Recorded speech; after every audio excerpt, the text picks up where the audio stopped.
joyful ones, gatherings, developing friendships. That's what it was all about. And so, once again, opportunities arose, and I went to South Windsor. And I was there for 3 years, and I loved it. And I loved what was able to be done in recreating that parish and making it alive and vibrant, a real community of faith. But you know, you always want your own parish. I don't know why. I don't know why anyone is so stupid to want a parish. It's nothing but headaches. Well, the opportunity came up for what was called team ministry. More than one person working together as a team, having equal power and authority.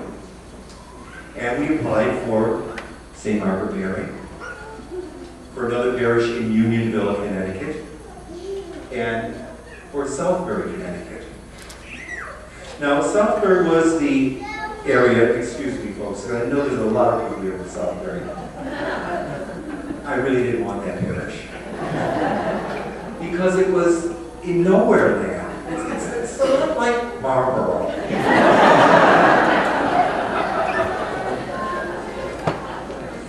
Well, we applied, we were interviewed, and I knew at that interview we got one of those parishes.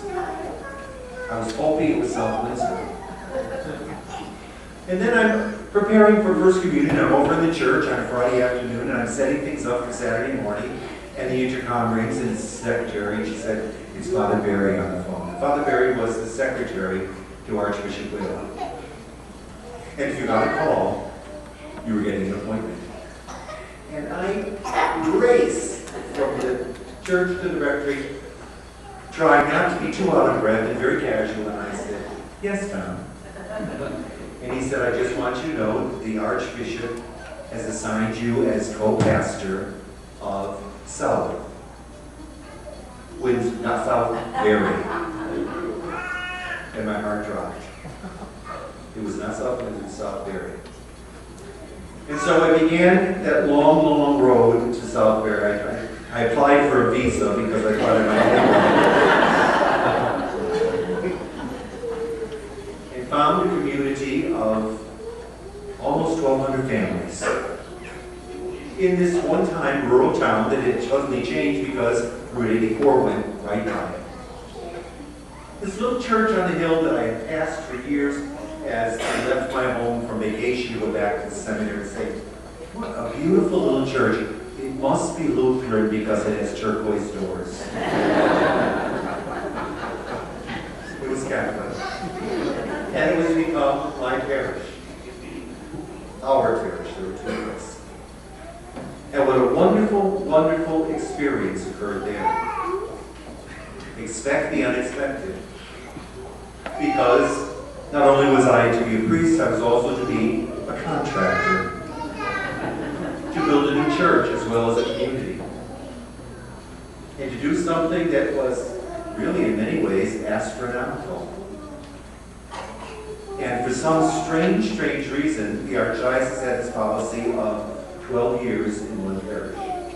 And Archbishop Whalen would say 12 is 12 is 12.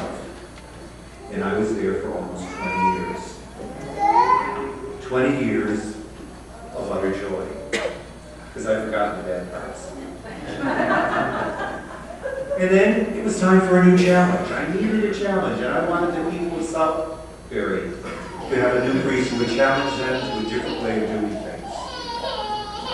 And so I accepted an assignment in Farmington. I won't tell you what my first feelings were when I walked through and inspected Farmington. Those of you who are here today who knew the church when I came probably know the word I'm thinking of. Begins with a D and ends with P. But we created a vibrant community. Of people who came to finally know one another, to speak to one another, to enter into programs, to begin ministries, to see the importance of living one's faith. And it was great, with the exception of all that we went through with the town for the possibility of building. And we worked on that for 5 years. Well then, as you know, I left Farmington. Expect the unexpected. They said, you're going to go to Marlborough. I don't know how to spell it. And exactly where is it? But you're going to start there on April 4th and you'll be there through Easter. Now I've been here for 2 Easters, which means they didn't say how many Easters I've been here. And it's funny because on the weekend before I started, I said, I'm going to check this place out. So I came incognito and sat right over by that side door. Not to make a quick exit like some of you. Just to be inconspicuous. And there were about 80 people at Mass, and I couldn't believe it. I said, only 80 people at a vigil? That's incredible. And then I was to start on Monday. And they said, the rectory's on Cheney Road. They didn't tell me the number. So I'm driving down Cheney Road, and I'm saying, oh, that must be it on the left, over there, overlooking the lake.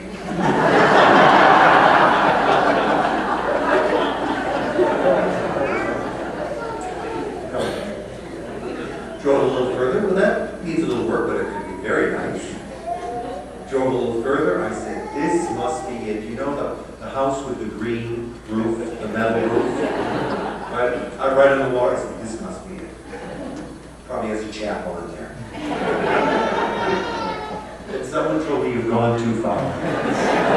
It's number 24. So I came back and drove to the driveway of Versailles, as I call it. And I've been in residence here for over a year. And you're a wonderful group of people. And everyone who comes to visit always comments about the people of Marlborough. How friendly they are, how welcoming they are. What a nice feeling it is when you come to church here. And that says something very great about each and every one of you. But that is something to say about Pentecost too. Because each and every one of us is touched by the Spirit and set aflame with the desire and the ability to want to make a difference. To serve God the best way we can. To enhance our faith. To touch another life so that it will be changed in a way that you'll never be forgotten. To bring Christ to someone else. And the scriptures tell us that Pentecost took place in a very strange way. That among a group of people, this strong, violent wind came and did something to them. It not only loosed their tongue, but they spoke in different languages. I couldn't help, by the way, look out at all of you during our first reading. As our readers were reading from different languages, and you're all going, what is going on? I could read your minds. That was the tongues that we were speaking. Did any of you notice a language that you know? Be that French or Polish or Italian or Filipino or Hindi? Those were all languages that were spoken this morning. But that's what happened to the first disciples. They were set on fire and left that room where they had closed themselves up and ran into the streets and had to proclaim to anyone that they could encounter that Jesus was Lord. That his promises were true. Not to follow him would be a big mistake. And that's why we're here. Because we know what we need. We need God in our lives. We need to have the reassurance that only he can give. That we're important. And we're loved unconditionally. And that each and every one of us is different and talented in ways because of God. And He wants us to use them. Because in doing that, we reveal the presence of Christ through our own lives. No matter how big our hair is, no matter what kind of vehicle we're driving, no matter what talent we have, it's who we are. As children of God, and what we do with this wonderful gift called faith. Today is the birthday of the church. And birthdays are all about beginnings. So in many ways, today is a new beginning for each and every one of us. When our life is born again. When the fire is set aflame once again. When we are commissioned to shout from the rooftops that Jesus is Lord. Hopefully we can do that. And never forget what you've been given. Because the presence of Christ in your life and mine is the greatest gift that any one of us could receive. Because then we know we're never alone. We're never doing anything by ourselves. It's Christ with me and in me, working through me. Happy birthday, everybody.